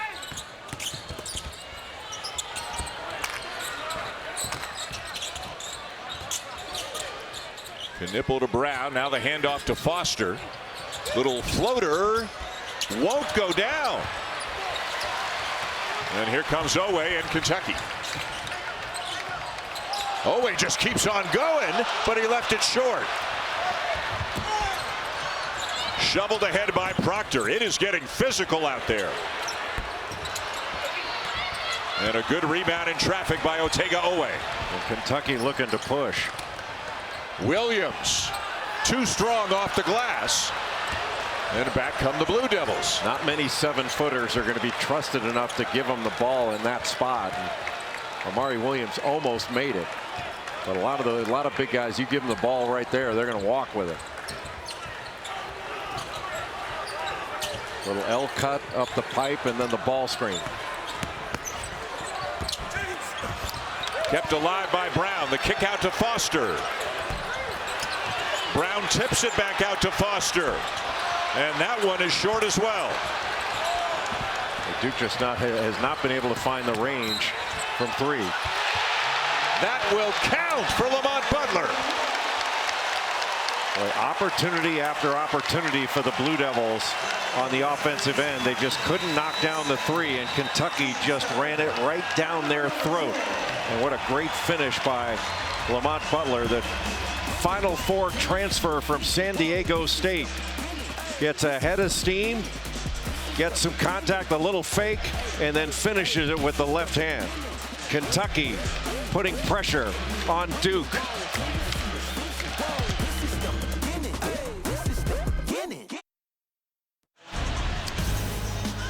Well, not surprisingly, in a game like this, in an environment like this, there is a lot of emotion going on both ways between Duke and Kentucky. It has gotten increasingly physical here in this game as well. And yeah, it's only November. And yeah, even if you lose, it doesn't ruin your season. But boy, are both of these teams really giving it their all, Jay, trying to win this basketball game. Well, we've seen some red blood drawn from these two blue bloods, and come on, Malawach back into the ball game. So his presence as a rim protector, even though Cooper Flagg has blocked 2 shots in this game, he's blocked 1. And Sion James going back for some treatment in the locker room after that shoulder injury he suffered coming off that Amari Williams screen. Mason Gillis also into the game for the first time here in the second half. So with James out at the moment, unless John Shire goes deeper, he's got 7 players that he has already used and in the rotation right now. Kentucky has used 10 tonight, although Colin Chandler has only played a couple of minutes. Full court pressure, 2-2-1. Remember, Mark Pope played for Rick Pitino. They had their white press, their black press, 2-2-1, 1-2-2. Malawach looking for somebody to hand it off to, finds Flagg. Flagg spinning and has it stripped away. Gillis, the turnaround will go. Well, you can understand what John Shire was saying when he told us this morning at shoot around. When they went into the transfer portal, it was more about fit than anything else. And you can see in Gillis, James, and Malik Brown what he was talking about. Williams. Too strong, and Malawach rips it down. And he's a presence there.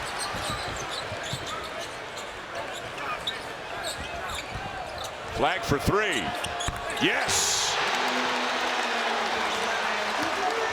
Duke had been 0 for 6 from 3 before that Cooper Flagg 3 as the trailer in the second half. And nearing the midway point of the second half, Duke's lead is now 8. Knipple trying not to give Brea any room at all. Williams banging with Malawach. And Malawach get a piece of it.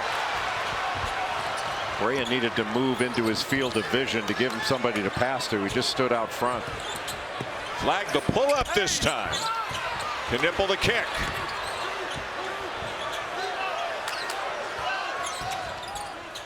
Flagg gives it up to Proctor. Got the switch now. Brea's on Flagg. Knipple driving on Williams, and it won't go down. Butler pushing. Great feed to Brea for the layup.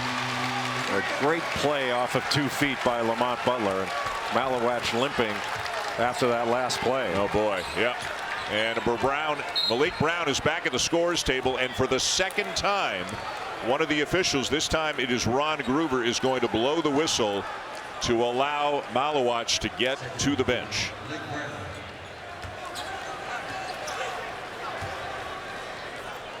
That was an excellent play by Lamont Butler. Played off at 2 feet and then drew 3 defenders and was able to kick it to Kobe Brea for that easy score. Just takes it in. Watch, he's got 3 guys around him and then kicks it right to Brea for the easy one. And Malawach, not sure whether he's cramping up or it's that knee. So Malawach on the bench, James in the locker room, flagged the crossover, and Carr takes it away for Kentucky. It's still live, and it belongs to the Cats. And they are fighting for every ball. Butler, and laid in by Garrison to make it a 4-point game. And it was all the paint attack by Lamont Butler that opened up the offensive glass for Garrison. Number 6 Duke, number 19 Kentucky, in a whale of a game here in Atlanta.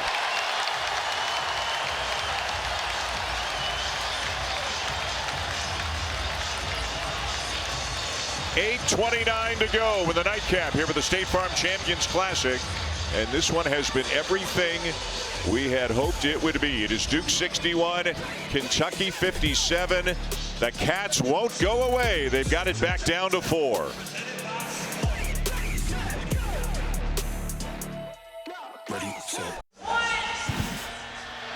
Take a look at Kaman Malawach here.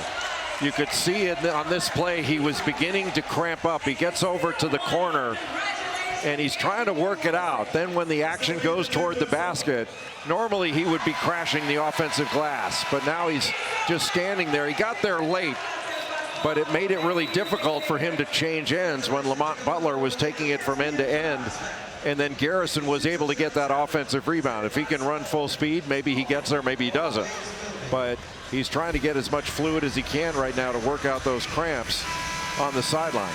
And from an injury perspective, obviously cramping is much less serious than a lot of other things could be. And Jess has been told by a Duke official it is indeed confirmed cramping for Malawach. You can see Sion James is back on the bench as well, and he's trying to test that right shoulder a little bit, Jay, to see if a shooting motion bothers it at all. Mason Gillis misses an open 3. Brea the rebound, and Kentucky can get even closer. A little change in defense. Looked like Kentucky went to a little 1-3-1 half-court trap there.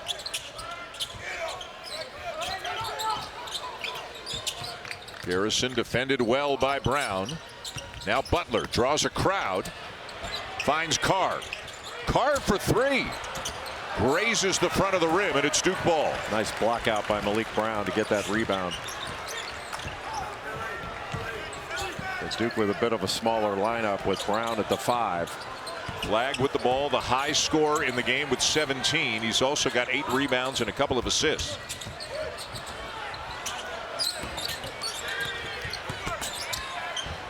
Up and good. Give the freshman 19 to extend the lead to 6. As we get word that Sion James is officially out of the game. He will not return. Malawach is questionable to return. Garrison knocks down a long 2 to once again to make it a 4-point game. Garrison shot 57% from the field last year at Oklahoma State. Averaged just under 8 points and over 5 rebounds a game. Really good athlete. Again, 9 transfers and 3 freshmen making up the scholarship players for Kentucky. A brand new team from all over the place, and they are playing great right now. They got it down to 2. That was a great rebound by Kobe Brea. Got it with one hand, using his other hand to ward off the Duke rebounder. And it was Mason Gillis, and they had numbers going the other way. Knipple has it knocked away. It is still Duke ball with 6:31 to go and a timeout on the floor here in Atlanta. Kentucky has really tightened up its defense in this second half. Cooper Flagg has made some outstanding individual plays.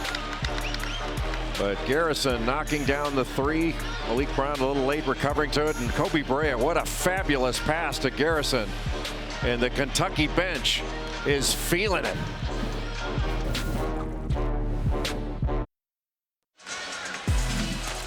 ESPN's exclusive presentation of college basketball is brought to you by State Farm. Like a good neighbor, State Farm is there. And visit Myrtle Beach. You belong at the beach. Well, if you can't be at the beach right now, this is a pretty good place to be. The nightcap of the State Farm Champions Classic, and what an outstanding basketball game this has been so far. Three freshmen have combined for 43 of Duke's 63 points. Kentucky shooting the three very well. Duke getting inside, getting into the paint with penetration, getting some easier looks. But give the Wildcats a lot of credit. There were a few times during this game, Jay, where it felt like they were maybe right on the brink, and they just won't go away. Well, their defense has improved in the second half by a lot. I mean, they're holding Duke to 29% from the field, 8 of 27. And they've only allowed that one Cooper Flagg three from the top. Other than that, they've challenged every three. And Duke missed a few open ones. Proctor open in the corner is fouled by Garrison. The cardinal sin of defense, fouling a jump shooter. And Garrison trying to put pressure on that shot, but it looked from this angle like it was a three. Just you have to let them land.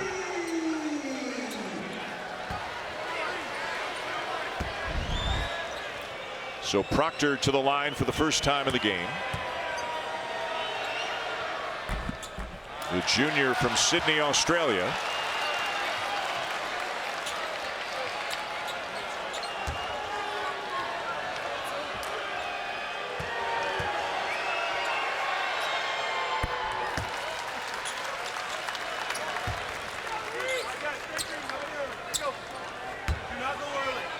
This early season doubleheader, such a great test for all of these teams to really find out what they're made of.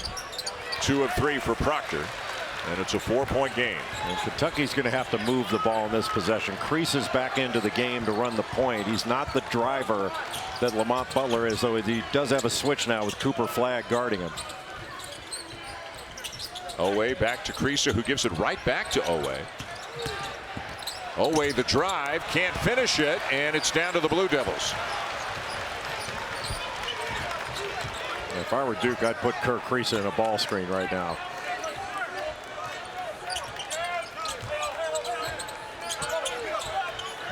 Here comes Knipple. Gets to the elbow, picked up his dribble, needs some help, and finds Proctor with 5 on the shot clock. Proctor creates a little space but can't knock it down. Good rebound by Andrew Carr. A quiet night for Jackson Robinson for Kentucky. He's been guarded by Proctor most of the time. Whoa, a tough shot, and it's a 3 for Crease to make it a 1-point game. Kirk Crease is conscience-free out there, not afraid of anything. A 3-year starter at Arizona, also played a year at West Virginia. Carr saves it, and the Cats can take the lead. Boy, what a play by Garrison. They went over the screen. Knipple was open. Garrison took it away. Kentucky led, but it was early in this game. A deep one. You talk about unafraid, but Crease can't knock it down, and it's back to Duke.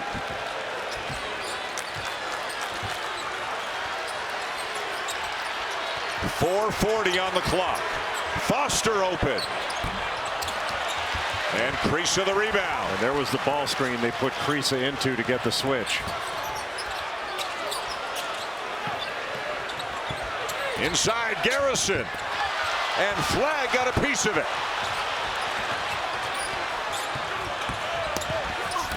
And then Flagg fouled at the other end. Flag showing that skill level to be able to drive just as effectively to his left as to his right. Little ball screen, and Kerr Kriisa just came off firing.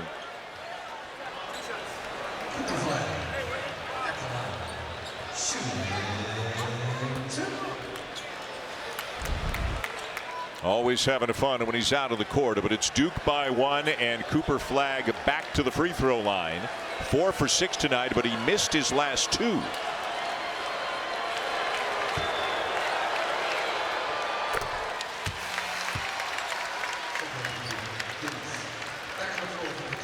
Well, we told you he can impact the game in a number of ways, and look at the points, rebounds, and assists. The only Duke player to have those totals in his first 3 career games. There have been some pretty good freshmen there. Yes, there have been.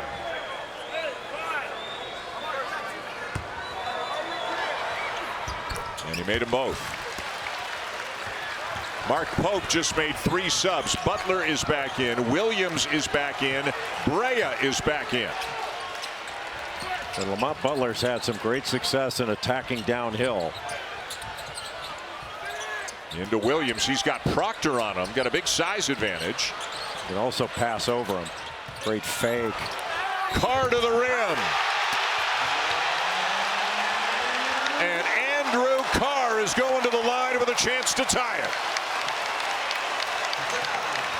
What a fabulous shot fake by Andrew Carr to open up that lane to the basket. Then got the contact from Proctor and completed the play.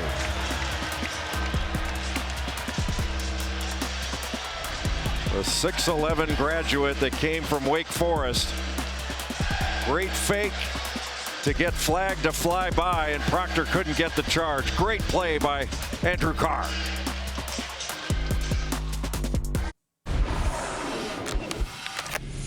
So we have a bottom. Hey, if they're rolling hard, take a charge on the big fella. Do whatever you have to do. Yes? Yeah. All right. Now, really important on this side. We got to rebound this ball. There's nowhere to go, guys. Our life right now, this is all about the glass.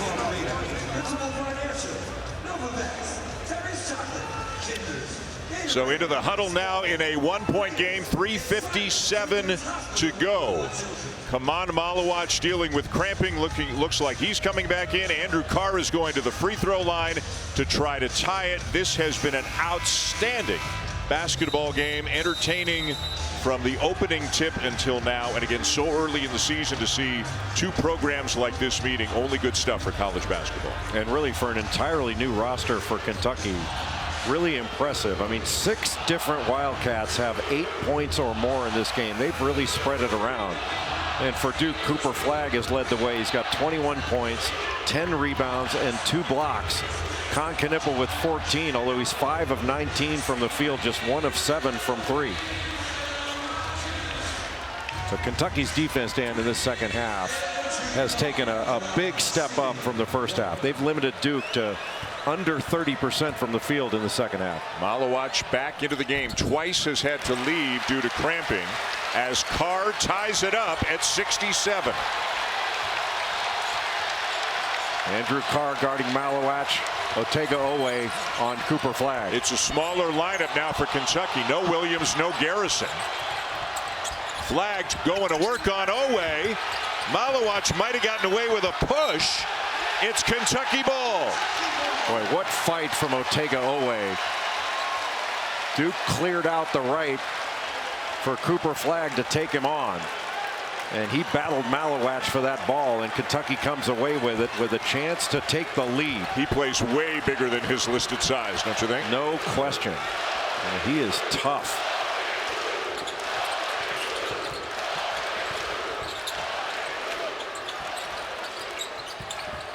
Brea.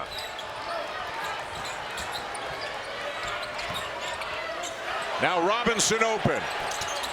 Missed the 3, and it belongs to Flag and the Blue Devils. That's the Flag's 11th rebound, all on the defensive end of the floor. And Jackson Robinson still without a field goal in this game for the Wildcats. He came in averaging 11 points per game.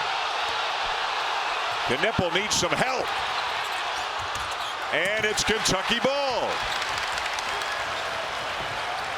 Inside 3 minutes to go as Owe backs it back out.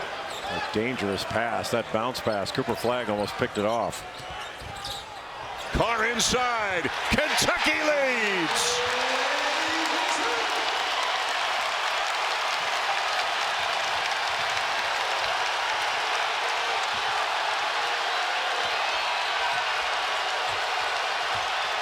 Jon Scheyer calling out a play from the bench. 2:20 to go. And Flagg is fouled by Brea. That will be the 6th team foul on Kentucky, so still no free throws. Well, Kentucky gets a couple of back cuts and just some confusion on a switch. That left Otega-Oweh wide open under the basket.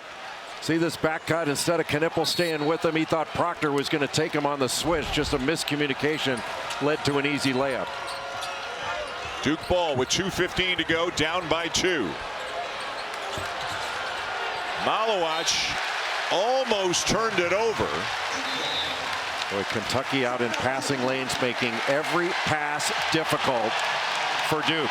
And Jon Scheyer wants a timeout.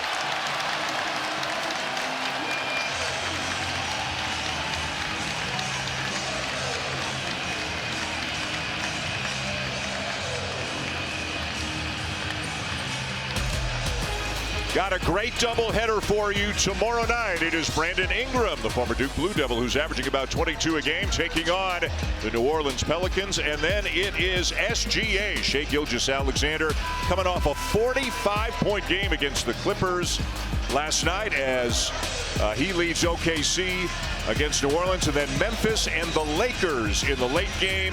NBA Countdown tips off our coverage at 7 Eastern. Rob Pelinka, the general manager of the Los Angeles Lakers, played his college basketball at Michigan, where he was part of that team that welcomed in the Fab Five in 1991.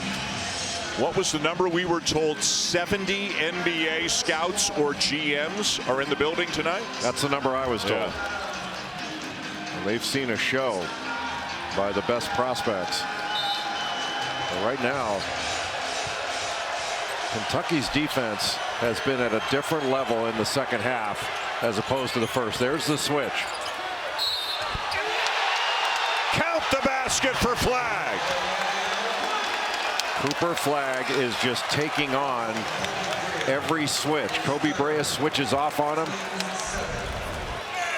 And Brea just tried to hold his ground and wound up getting his arms right into that shot, but Cooper Flagg still strong enough to finish that play. What a big-time play by the 17-year-old freshman. It's hard to even say that. Isn't that crazy? A 17-year-old can come into this atmosphere and perform at this level. 23 points and 11 rebounds in this game for Cooper Flagg.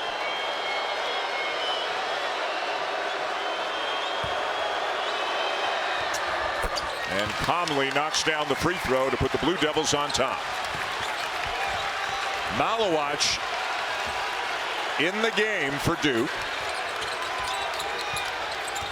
And because Andrew Carr can operate on the perimeter, he can take him away from the basket. And Carr's got a chance for a three-point play. Well, what a tandem to have Amari Williams, and then you can replace him with Carr and move him to the 5. He can knock down a 3, draw Malawach away from the basket, and then take him to the basket. Nice little shot fake, yet another one to get him off the floor and then go right into his body and still complete the play. What a big-time play by Andrew, and he's made a ton of them in this game, big-time plays. It's only in the last 2 or 3 minutes where we've seen this adjustment made by Mark Pope. No Garrison, no Williams, and as you said, Carr moving to the 5. He's been at the 4 spot the vast majority of the night. Well, that means they can shoot it at just about every spot on the floor, so they can spread out this defense and then drive it. They give up size at the 4 spot, defending Flagg at the other end, and now Garrison is back into the game for Kentucky, so they've gotten a little bit bigger. Flagg knocked away from behind by Butler. But Butler's got amazing hands and just a Great understanding of where the ball is and where it will be. And Mark Pope is asking for a review. We are inside of 2 minutes, and he is asking the officials to go to the monitor to see who should get the ball. It looked like in that last replay that Butler knocked it away, but it went off the fingertips of Cooper Flagg before it went out. Clavier's play is under review for out of bounds.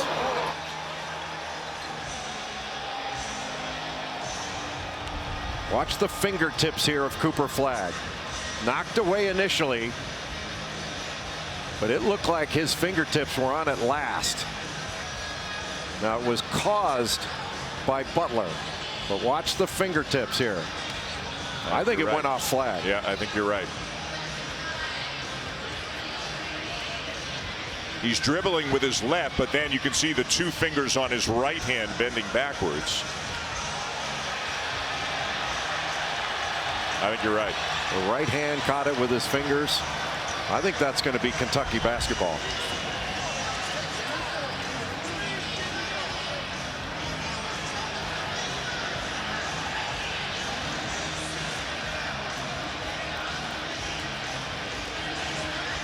Needless to say, a big call with just 1:41 to go. Now the call on the floor was Duke ball. So they'll have to have conclusive video evidence to overturn it, but I think they have that, at least from the angles we saw. It's no guarantee that they're going to see the exact same things because there's a system called DV Sport that aggregates everything. After review, the call has been reversed. It will be Kentucky ball. And Joe Lindsay with the news. The call was reversed. And it is Kentucky ball.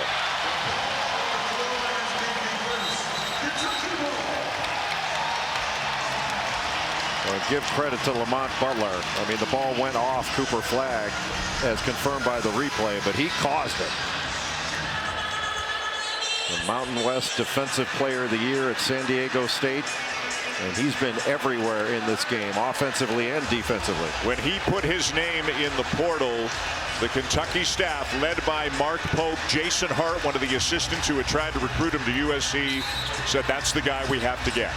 There's Jason Hart, outstanding player at Syracuse, and his coach at the collegiate level, the pro level, played in the NBA as well.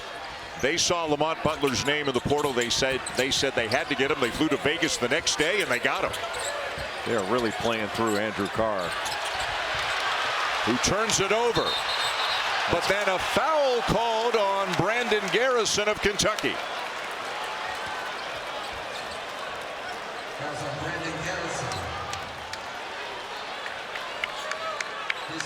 Kentucky is over the limit, so 1-1 again coming for the Blue Devils.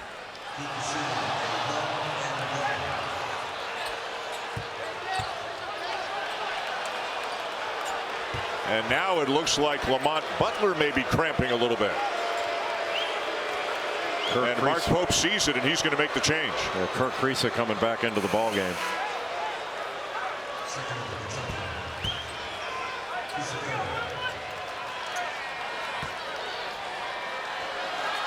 One and one for Caleb Foster.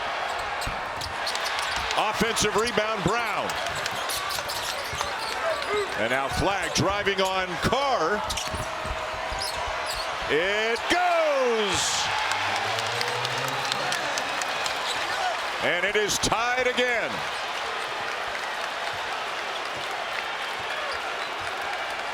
One minute to go in regulation. A weave out front.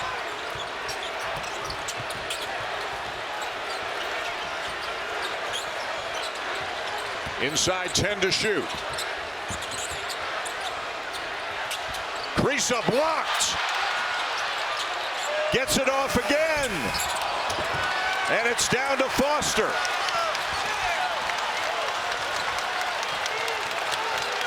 A 7-second difference between the game clock and the shot clock, and John Shire wants a timeout.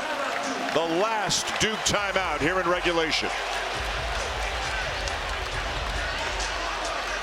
Right.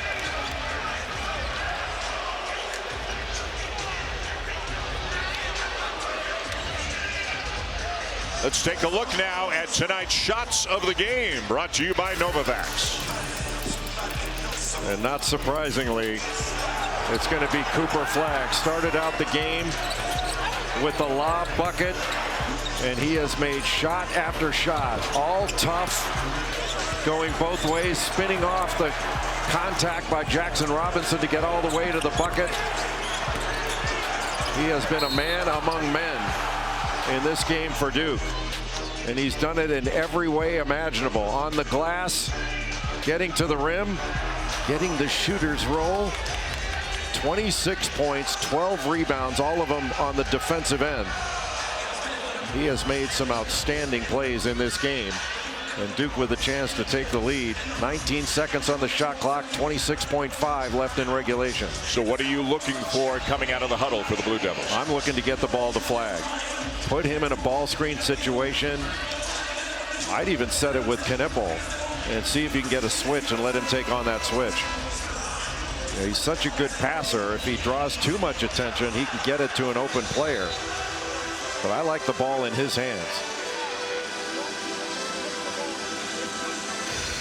Packed house, great game, and tied at 72 with 26.5 seconds to go in regulation. Duke is now out of timeouts. Kentucky's got 2. Duke is in the bonus. Kentucky's over the limit. If it gets back, when it gets back going the other way, worth noting that Duke has a foul to give. A foul to give, but one thing you don't want to do if you're Kentucky, you want to play great defense, but you don't want to give up a foul.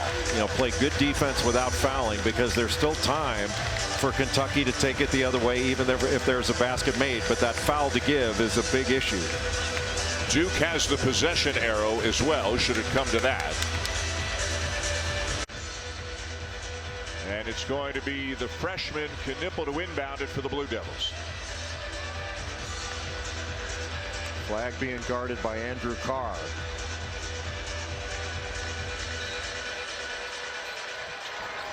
Into Flagg.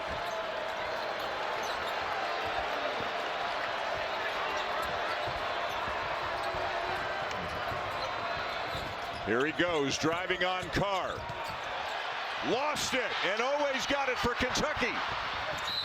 And is fouled. Now, if the foul was before the shot, Kentucky will have to inbound it.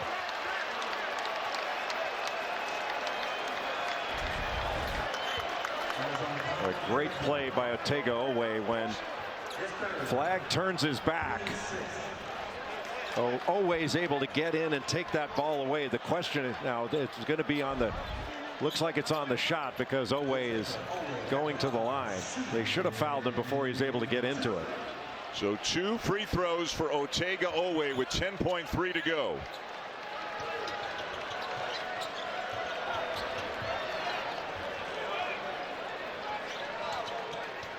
The junior from Newark, New Jersey, a transfer from Oklahoma.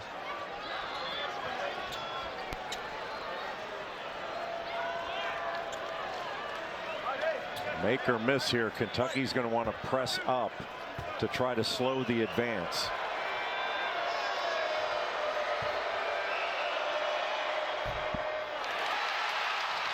Boy, he willed that one in, didn't he, after it hit the front of the rim.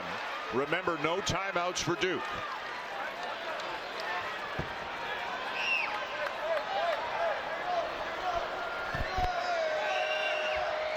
Made them both. Proctor is going to inbound it. 10.3 to go.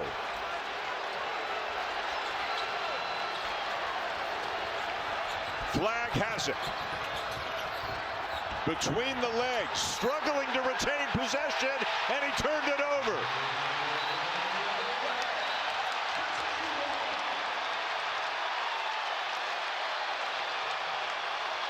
And they're going to go to the monitor again to determine possession. Duke got the ball to its best player. And Kentucky let him advance it off the pass just about to half court. Previous play is under review.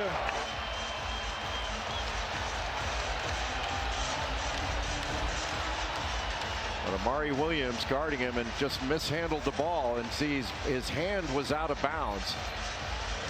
I thought his left hand was touching the end line. Yeah.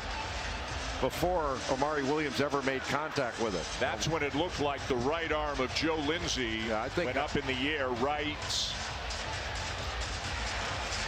Yeah, he's out of bounds. It's certainly not off Williams. Yeah, I thought he was out of bounds earlier than that. Yeah. But yeah, I think this is going to continue to be Kentucky ball. And it's going to be a spot throw in from there. Not the easiest place to inbound it. But really all Kentucky has to do is get it in cleanly and expect contact, because they're going to get fouled right away. What a second half by Kentucky, especially defensively. Imagine if you're a Kentucky fan, regardless of what happens in the next 5.1, but especially if they win this game. This is game 3 of a new era, a new coach who had no players on his team when he was named head coach, and just feel the excitement from arguably, maybe inarguably, the most passionate fan base in America. Well, and as passionate as the Kentucky fans are, I'm not sure they're more passionate than Mark Pope is about Big Blue Nation. I mean, he loves Kentucky. But right now, he would love to get a clean inbound.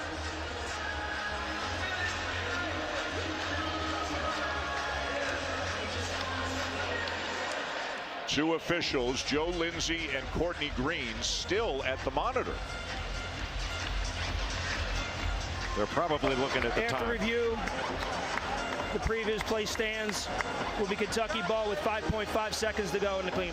So good call, a little bit of time put back on the clock. Kentucky ball with 5.5 seconds to go. So the ball will be inbounded by the spot where flag was out of bounds. Not the easiest place from which to inbound the ball. And you cannot run on the baseline. Cannot run. Right. This is a spot throw-in. Now Kentucky's going to put two guys long, Carr and Owe. Kobe Brea will be the inbounder. Butler and Robinson in the backcourt along with him. They're going long to Butler, and he is fouled by Foster. That's pretty gutsy and really well delivered by Brea. Not quite Patrick Mahomes, but a darn good pass. Just not enough pressure on him. Probably the last kind of pass the Blue Devils were expecting in that situation. It's 1-and-1 for Butler. He can basically salt it away if he makes both.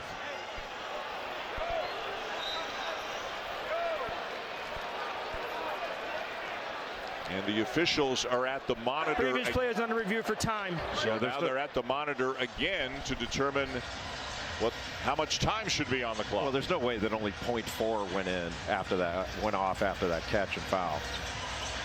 So that's a good review.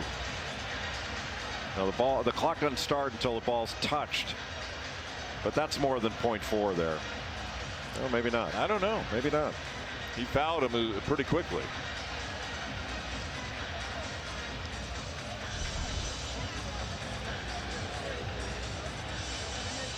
But it's still worth the review.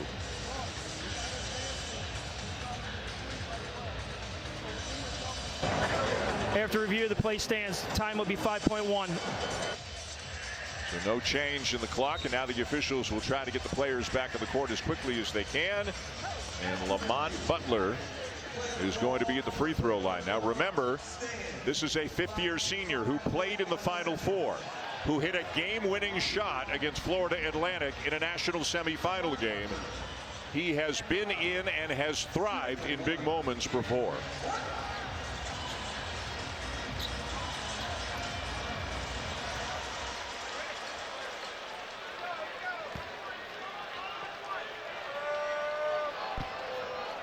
One and one.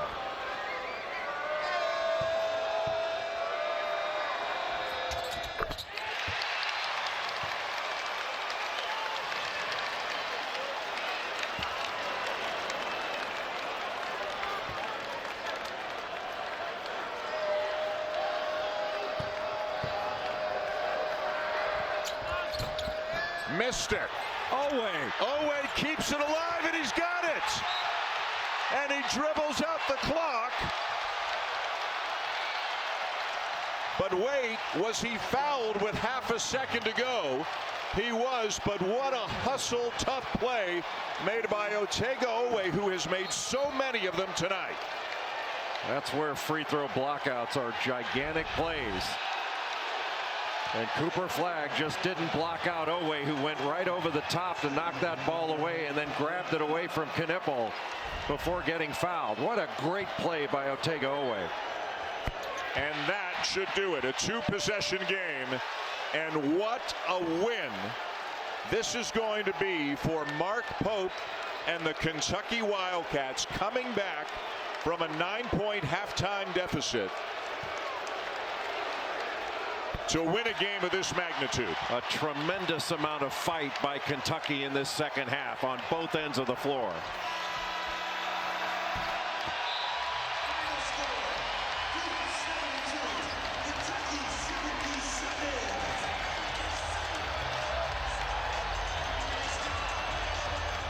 What a game, and again, what a win for Mark Pope. Just his third game as the head coach at his alma mater, and they knock off favored Duke with a tremendous amount of fight coming back in the second half to win this game 77-72 with a nightcap here at the State Farm Champions Classic. A great night of basketball here in Atlanta. Thank you so much for being with us. For Jay Billis, Jess Sims, and our crew, I'm Dan Schulman. Thanks for watching. SportsCenter is next.